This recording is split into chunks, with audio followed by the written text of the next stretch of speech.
Hello friends, आजच्या व्हिडिओमध्ये तुमचे खूप खूप मनापासून स्वागत करते मी. तर आज आपण ब्लाऊजची पाठीमागच्या भागावरती आपण एकदम सुंदर अशी डिझाईन तयार करणार आहोत. तर इथे बघा, ब्लाऊजची पूर्ण उंची मी 14.5 इंच घेतली आहे. त्याचबरोबर शोल्डर इथं बघा 5 इंच 10ची छातीची घडी घेतली आहे. 34 छातीचं ब्लाऊज आहे हे. छातीचा चौथा भाग अधिक 1.5 इंच, त्याच्यामुळे मी 10 इंच घडी टाकली आहे. त्याच्यानंतर बघा 2 इंच गळा रुंदी घेतली मी इथं. पाठीमागचा गळा 10.5 इंच, हे बघा 10.5 इंच पाठीमागचा गळा घेतला आहे मी इथं. त्याच्यानंतर वरती गळा रुंदी आपण 2 टाकली, त्याचबरोबर खाली सुद्धा तेवढी टाकायची इथं. हे पहा, असं लाईन ओढून घ्यायची सरळ.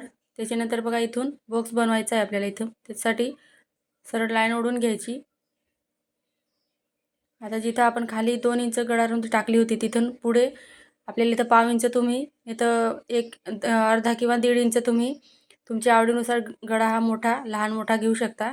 इथं मी अर्धा इंच घेतलं आहे आणि सिंपल असा गोल गळ्याचा इथं आकार देऊया आपण. हे बघा, या पद्धतीने. खूपच सोपी पद्धत आहे, जेणेकरून जे नवीन शिकणारे आहेत त्यांच्यासाठी खूपच सोपं आहे, त्यांनासुद्धा सहज जमेल असं.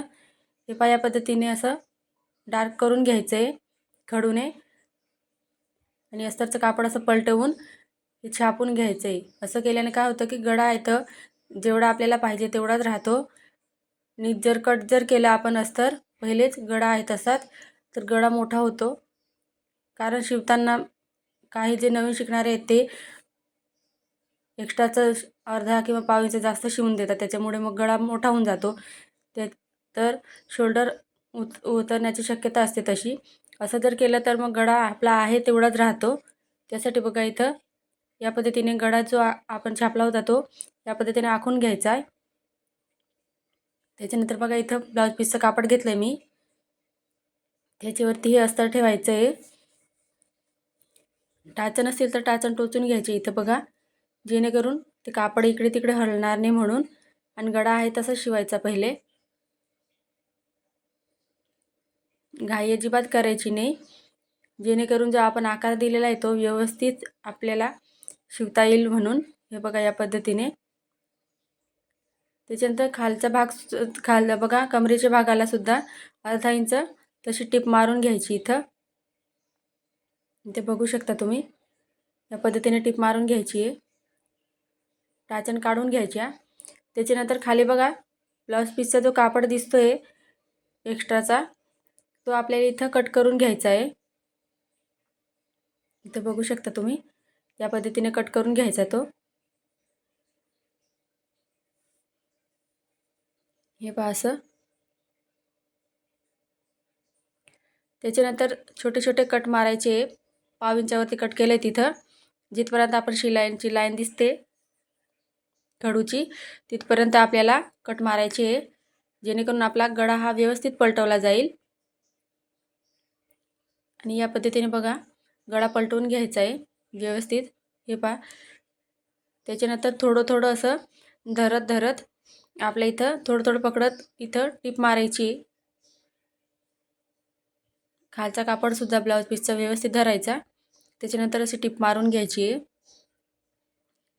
असं केल्याने फिनिशिंगमध्ये गळा एकदम व्यवस्थित शिवला जातो. तुम्ही लेस किंवा काही नाही लावलं तरी पण गळा एकदम व्यवस्थित दिसतो. तसं दाब टीप दिल्याने एकदम अशी कोपऱ्यावरती टिप मारायची. हे बघा या पद्धतीने, बघा किती भारी दिसतोय. त्याच्यानंतर बघा खालच्या बाजूला सुद्धा याच पद्धतीने टिप मारायची आहे. तुम्ही इथं कमरपट्टी सुद्धा लावू शकता. तर मी इथं डायरेक्ट गळा पलटवते, त्याच्यामुळे मग खाली टिप मारून घेतली सरळ. त्याच्यानंतर बघा जसं आहे तसं पूर्ण पाठीमागच्या गळ्याला असं मागच्या भागाला टिप मारून घ्यायची आहे, दोघं बाजूकडे बघा या पद्धतीने.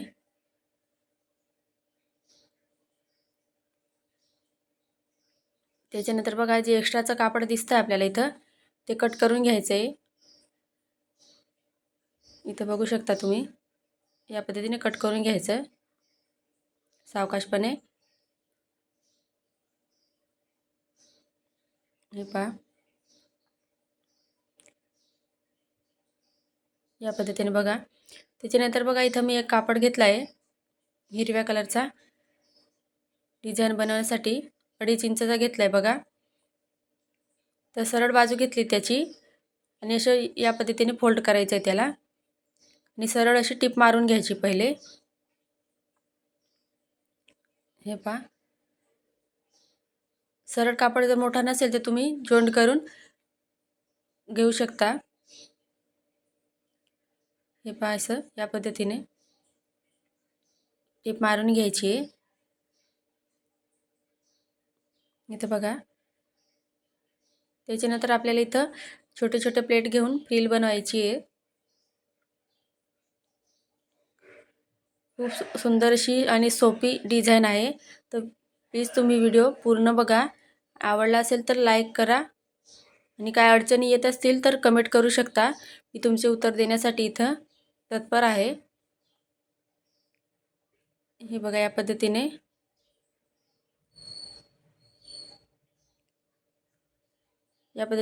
थोडं थोडं धरत इथं आपल्याला फ्रिल बनवून घ्यायची आहे पूर्ण कापडाला. बघा, पद्धतीने बघा.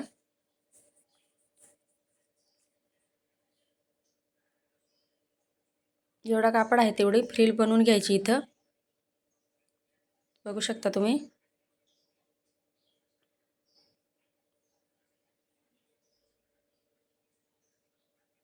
हे बघा, खूपच सोपी आणि हळूवारपणे सोप्या भाषेमध्ये सोप्या पद्धतीमध्ये सांगितलेलं आहे मी इथं, जेणेकरून जे नवीन शिकणारे आहेत त्यांना सुद्धा सहज जमेल. बघा, या पद्धतीने जे एक्स्ट्राचं कापड दिसतंय धागे वगैरे ते कट करून घेते मी इथं. त्याच्यानंतर बघा, आपण जो गोलगळा शिवला आहे त्याच्यावरती ही फ्रिल शिवायची आहे. ही पाया पद्धतीने ठेवायची. किंचित थोडंसं लाल जो कापड दिसतोय ते राहू द्यायचं तसं. हे बघा, या पद्धतीने टिप मारून घ्यायची आहे. हे या पद्धतीने थोडं थोडं धरत इथं फ्रिल शिवून घ्यायची आहे.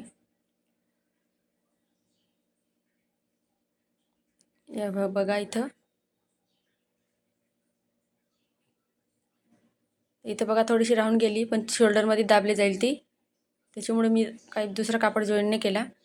त्याच्यानंतर बघा, इथं लेस घेतली मी थोडी जाडमधली गोल्डन कलरची. ती लेस लावायची आपल्याला इथं. हे पहा, असं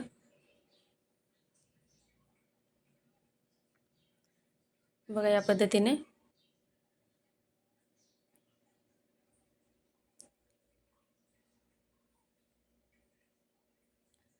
हळूवारपणे असे न खेचता हळूहळू अशी लेस लावून घ्यायची इथं. त्याच्यानंतर हे बघा, कट करून घेतली मी. डबल टिप मारायची इथं लेसला, जेणेकरून ती लेस उचकणार नाही आणि व्यवस्थित अशी फिटिंगमध्ये तिथं शिवली जाईल. बघा, फिनिशिंगमध्ये दिसेल शिवल्यावर. हे बघा, या पद्धतीने बघा किती भारी दिसते बघा. त्याच्यानंतर बघा, इथे एक कापड घेतला मी फ्रिल तिथं बो लावण्यासाठी. तुम्ही रेडीमेड असेल तर तुम्ही लावू शकता इथं. हा पहा, असं या पद्धतीने दोघं बाजूचे कोपरे शिवून घ्यायचे. बघा, असे या पद्धतीने पलटवून घ्यायचं. ते ज्याला कोणी बो बनवायचं ब्लाऊजला लावण्यासाठी पाहायचं असेल तर कमेंटमध्ये नक्की सांगा, जेणेकरून मला व्हिडिओ बनवण्यासाठी. बघा, या पद्धतीने सोपी पद्धत आहे बघा बनवायची. धागे दिसते ते कट करून घ्यायचे. त्याच्यानंतर बघा, असं बनवायचं. थोडे चुन्या घ्यायची आणि दाबून घ्यायचे. बघा, हे बघा किती सोपी पद्धत आहे बघा बो बनवायची. हे बघा, इथे दोरी घेतली मी. तुम्ही सुई दोऱ्याने शिवू शकता. ते बघा, या पद्धतीने अशी बांधून घेतली. बघा, अशी मागे अशी रेडीमेड अशी सुई धाग्याने तुम्ही शिवू शकता तिथं डिझाईन याच्यासाठी. तर प्लीज व्हिडिओ आवडला असेल तर लाईक करा, कमेंट करा. आजचा व्हिडिओ कसा वाटला कमेंटमध्ये नक्की सांगा. चला तर भेटूया आपण पुढच्या व्हिडिओमध्ये.